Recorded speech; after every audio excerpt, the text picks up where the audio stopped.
J'ai toujours voulu avoir des enfants, aussi loin que je me souvienne, et je ne pensais pas que ça allait être compliqué, que j'en ai. Et pourtant, ça l'a été, mais avec le Seigneur, toutes choses sont parfaites, et vraiment, ça a été merveilleux. En fait, lorsque mon mari et moi, on a décidé qu'on était prêts pour avoir des enfants, on pensait que ça allait être rapide, comme c'est souvent le cas. Malheureusement, ça a pris un certain temps. En réalité, ça a pris presque 2 ans. Donc les premiers mois ont passé, il y a eu les premiers tests de grossesse négatifs qui au début passent bien, mais qui finalement commencent à amener une petite inquiétude et puis une petite crainte et on commence à se poser des questions. Et en fait, quand nous sommes partis de France, nous sommes venus nous installer au Canada, je m'étais dit, moi, c'est un nouveau départ, tout va être différent ici et je crois vraiment que je vais tomber enceinte quand je serai ici. Et les premiers mois ont passé et en fait 6 mois se sont écoulés et je ne suis toujours pas tombée enceinte. Et je dois vous avouer que quand l'année s'est terminée, j'étais vraiment le moral au plus bas. Et pour celles qui m'écoutent et qui ont ce désir d'avoir des enfants, d'être enceinte, et je pense que vous comprenez tout à fait ce dont je parle, on se dit que ça va venir, on se dit que ça va venir, on arrive à la fin de l'année c'est comme la boucle est bouclée, la fin d'une chose et on se dit on va encore rentrer dans une année sans avoir un enfant. Et pour moi c'était vraiment très très dur et je vivais une grande frustration en fait. Et au début de l'année, je me suis dit, bon, bah, je vais aller voir un médecin quand même, parce que peut-être qu'il y a quelque chose qui ne fonctionne pas. Donc, je suis allée voir mon médecin, et j'ai un médecin qui est très direct, très franc, et c'est une bonne chose, parce que ça pousse à la foi. Mais mon médecin m'a dit clairement de but en blanc, tu n'ovules pas. Donc, tu vas avoir besoin d'un traitement, tu ne pourras pas avoir d'enfant naturellement. C'est sûr que ça a été quand même un choc pour moi, mais au fond, c'était comme quelque chose que j'avais l'impression que je savais. En tout cas, j'avais la pensée que peut-être j'avais des problèmes à ce niveau-là. Parce qu'en fait, ce qu'il faut savoir, c'est que ma mère a eu des difficultés à avoir des enfants. Et inconsciemment, j'avais la pensée que peut-être moi aussi, j'aurais du mal à avoir des enfants. Et vous savez comment fonctionne le diable? Avec une pensée, il fait beaucoup de choses. Et avec cette pensée, il avait vraiment fait germer en moi en fait une peur de ne pas pouvoir avoir d'enfants, mais je ne m'en rendais pas réellement compte. C'est après avoir été chez mon médecin que quelques jours plus tard, j'étais seule chez moi un soir et le diable est vraiment venu m'attaquer ce jour-là. J'ai commencé à pleurer comme j'ai rarement pleuré dans ma vie. J'étais effondrée et j'étais incapable de prier, incapable de louer, incapable de rien faire. J'étais capable même de prier en langue tellement j'étais mal. J'étais accablée et le diable est venu avec toutes sortes de pensées, comme il sait si bien le faire, me dire que comme ma mère a eu du mal à avoir des enfants, moi aussi j'en aurais, que c'était la conséquence de mes péchés passés, etc. Le diable est venu m'accabler, m'accabler, m'accabler.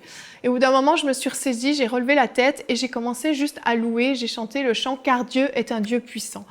Et en fait, à ce moment-là, j'ai senti comme des chaînes se briser en moi. J'ai senti que quelque chose se passait. Je pleurais et je marchais chez moi et je chantais car Dieu est un Dieu puissant, il règne et je chantais. Et à ce moment-là, vraiment, je disais au diable, Dieu est puissant, il me donnera des enfants, même si à l'intérieur, j'en étais pas encore pleinement convaincue.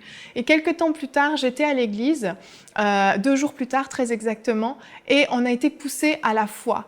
Et là, j'ai vraiment senti que j'avais quelque chose à saisir. Je me suis avancée à l'église, je suis venue devant et j'ai commencé à confesser « Oui, je suis fertile, oui, je suis fertile ». Et j'ai pas arrêté de le confesser. Et plus je le disais, plus ça devenait vrai en moi. Ça commençait à grandir, grandir en moi. Et finalement, je me suis entendue dire dans ma bouche « Je suis enceinte ». Et là, je me suis arrêtée net, je me suis dit « Wow, qu'est-ce que je viens de dire ?» Mais oui, je suis enceinte et j'ai continué à le confesser. J'étais vraiment dans la joie parce que je savais qu'il s'était passé quelque chose en moi. Et je devais revoir mon médecin normalement 6 mois plus tard. Et en fait, 1 mois plus tard, 1 mois après le rendez-vous que j'avais eu avec elle, ben je la rappelais pour lui annoncer en fait que j'étais enceinte, que j'attendais un bébé. Elle-même, elle était très surprise, elle n'en revenait pas. Et Dieu a vraiment fait ce miracle. Il m'a permis d'avoir des enfants sans aucune médication, sans aucun traitement. J'ai jamais rien pris. Dieu m'a vraiment donné un enfant. On désirait avoir un garçon en premier, on a eu un garçon, un petit Louis qui est absolument merveilleux, qui a 2 ans aujourd'hui. Et lorsque mon fils a eu un peu plus d'1 an, j'ai de nouveau eu le désir d'avoir des enfants et j'ai eu un premier test de grossesse négatif, encore une fois. Et tout à coup, ça m'a ramené quelques temps en arrière et je me suis dit non, cette fois, je me ferai pas avoir, je rentre pas de nouveau dans ce cycle. Le diable ne m'aura pas avec toutes ces pensées mensongères. Et encore une fois, un jour où on était à l'église, où on nous a poussés à la foi, je me souviens, je suis restée à ma place et j'ai commencé à proclamer, oui, je suis fertile, oui, j'aurai des enfants et c'est ma petite fille, ma petite Sophia que j'aurai. Et j'ai déclaré que c'est ce mois-ci que je vais tomber enceinte. J'étais dans la foi et je savais après cette prière que Dieu m'avait entendu. Et exactement ce mois-là, je suis tombée enceinte et on a une petite fille, notre petite Sophia qu'on a aujourd'hui avec nous. Elle a aujourd'hui 7 mois. Elle est merveilleuse avec son frère. Ils s'entendent à merveille. Et vraiment, je peux vous dire que ces 2 bébés sont des bébés miracles.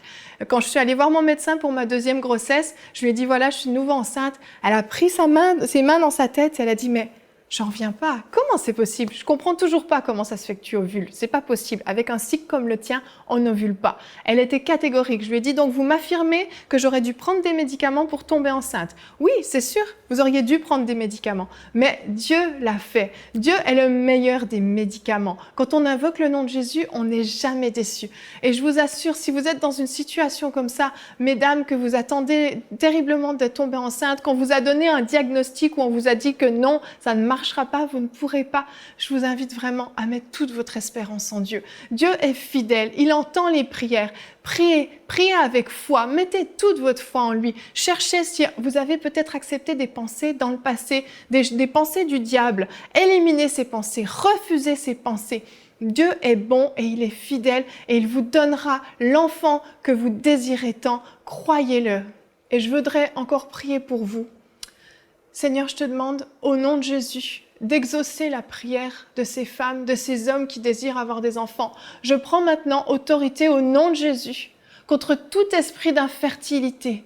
Au nom de Jésus, je vous chasse de la vie de cette femme, je vous chasse de la vie de cet homme qui m'écoute maintenant, dont la foi est entraînée par ce témoignage que je viens de donner. Au nom de Jésus, je proclame que vous êtes fertile, je proclame que tout diagnostic est détruit au nom de Jésus, que par les meurtrissures de Jésus, vous êtes guéris au nom merveilleux de Jésus. Je rends gloire à Dieu pour ce miracle qui s'accomplit en vous maintenant.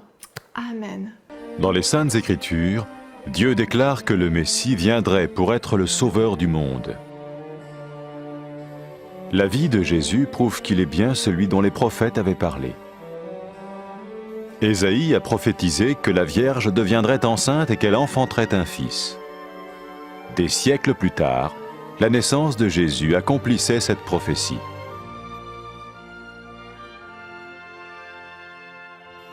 Les Saintes Écritures déclaraient que le saint à naître serait appelé le Fils de Dieu.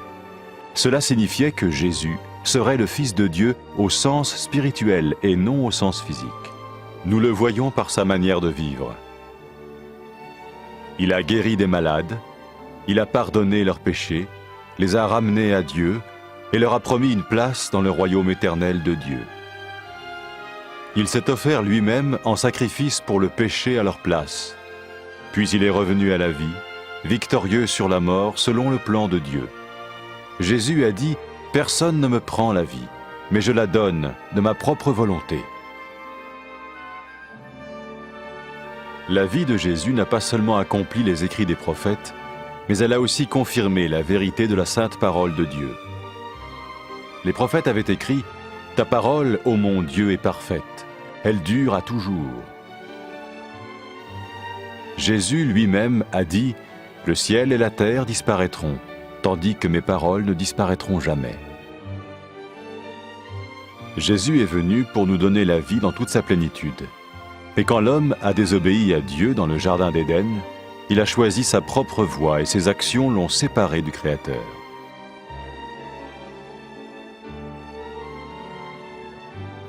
Les Saintes Écritures déclarent que tous sont péchés, et que le salaire que paye le péché, c'est la mort. Il s'agit de la mort spirituelle, éternelle séparation d'avec Dieu. Mais tout comme Dieu a donné un bélier pour qu'il meure à la place du fils d'Abraham, ainsi il a envoyé Jésus, le Messie, mourir à notre place. Sa vie, sa mort et sa résurrection restaurent la relation entre Dieu et tous ceux qui mettent leur confiance en lui. Maintenant, non seulement Jésus pardonne les péchés de ceux qui le suivent, mais il les sauve aussi du jugement éternel de Dieu. Ils sont sûrs d'aller au paradis et de vivre avec lui pour toujours. C'est cette vie et cette liberté de la culpabilité et du pouvoir du péché que Jésus offre à chacun aujourd'hui. Cela ne veut pas dire suivre une religion, mais choisir d'avoir foi en Jésus qui dit « Je me tiens à la porte et je frappe. Si quelqu'un entend ma voix et ouvre la porte, j'entrerai chez lui. Cela veut dire se tourner vers Dieu et croire que Jésus vient dans nos vies pardonner nos péchés et nous rendre tels qu'il veut que nous soyons. Il ne suffit pas d'approuver intellectuellement ce qu'il dit, ni de vivre une expérience émotionnelle. Nous le recevons par grâce, au moyen de la foi, par un acte de notre volonté. Lorsque quelqu'un est prêt à suivre Jésus le Messie, il peut lui parler par une simple prière. Vous sentez un soutien, vous sentez que votre vie n'est pas une vie normale. Vous sentez que vous êtes porté. C'est gratuit. Il ne vous demande rien. Il vous demande juste d'ouvrir votre cœur et d'oser croire en lui. Osez croire. On ne demande ni d'argent. On vous demande pas une souffrance particulière. On vous dit faites confiance et croyez. Essayez. Vous n'avez rien à perdre. Essayez. J'ai essayé. Ça fait plus de 20 ans que je suis dedans. Et je ne repartirai pour rien au monde. Aucun milliard au monde ne me fera changer d'avis et me séparer de lui. Impossible. Donc, osez Jésus avant qu'il soit trop tard. Osez. Ne le faites pas demain. Faites-le maintenant. Et quand la fin de votre vie arrivera, parce qu'elle arrivera pour tout le monde, pour moi et pour les personnes qui me regardent, ou même pour les personnes qui sont derrière cette caméra, au moins vous serez sûr que vous partez avec celui qui vous a donné une nouvelle vie. Cette vie peut commencer maintenant, dès que vous l'acceptez, et cette vie continuera après que la mort soit venue. La mort n'est qu'un passage pour une autre vie beaucoup plus belle. Mais vous avez la possibilité d'oser cette nouvelle vie maintenant, tout de suite. Faites-le maintenant, tout de suite. N'attendez pas demain, ni après-demain. Faites-le maintenant, tout de suite. Prenez 1 minute et faites-le. Je vous en prie, vous ne serez pas déçus.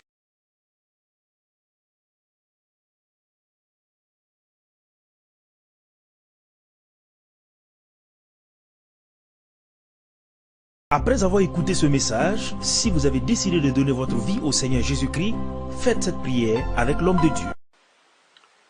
Mon Dieu, je viens devant toi, tel que je suis. Je confesse Jésus-Christ comme mon Sauveur et mon Seigneur.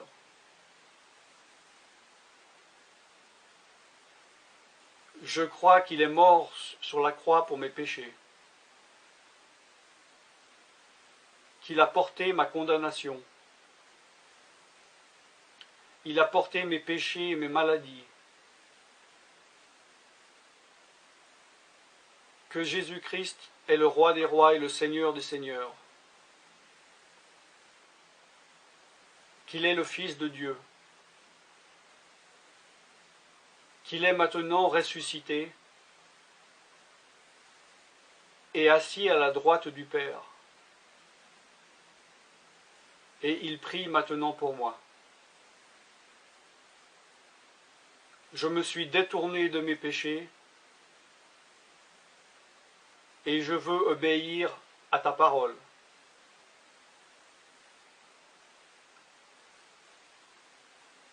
Je viens à toi en te demandant, mon Dieu, de me donner ton Esprit Saint.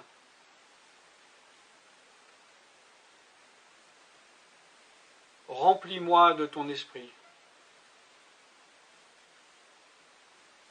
afin que tu ne sois plus à l'extérieur de moi, mais que tu viennes habiter en moi.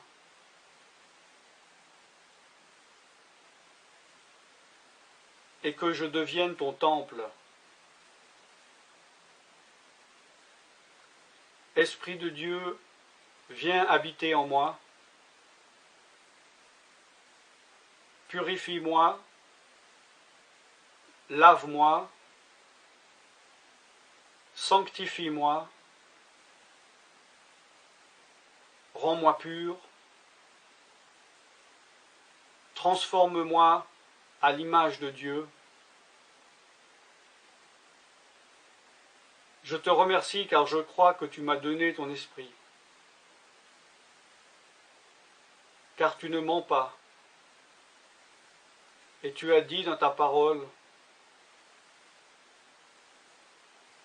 que tu donnes à celui qui te demande. Je fais cette prière au nom de Jésus-Christ. Amen.